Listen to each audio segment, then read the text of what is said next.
আজ পর্যন্ত কোনোদিন মুসলমানদের উৎসব শবে বরাত একটা হিন্দু মসজিদে দেখার জন্য আসলো না। মুসলমানদের উৎসব শবে কদর একটা হিন্দু কোনোদিন চাওয়ার জন্য আসলো না। মুসলমানদের উৎসব রমজান মাসের রোজা একটা হিন্দু কোনোদিন তোমার সাথে সমাজ করার জন্য রাখলো না। একটা হিন্দু কোনোদিন তোমার ঈদের নামাজে আসলো না। একটা হিন্দু কোনোদিন তোমার সাথে জুমার নামাজে অংশগ্রহণ করলো না, তোমাকে দেখার জন্য পর্যন্ত আসলো না।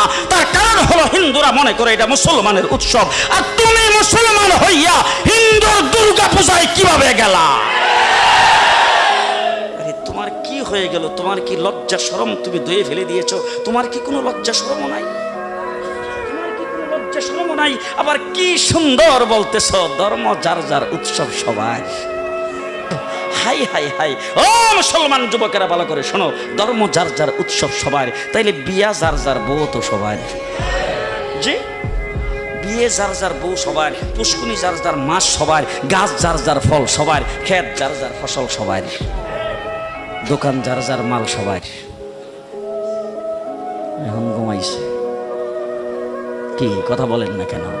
তাহলে আমার দোকানের মাল যদি আমার হয়, আমার ক্ষেতের ফসল যদি আমার হয়, আমার গাছের ফল যদি আমার হয়, আমার গাছের নারিকেল যদি আমার হয়, আমি বিয়ে করলে বউ যদি আমার হয়, মুসলমান আমার পুষ্কুনির মাস যদি আমার হয়, তাইলে ধর্ম যার উৎসব তার।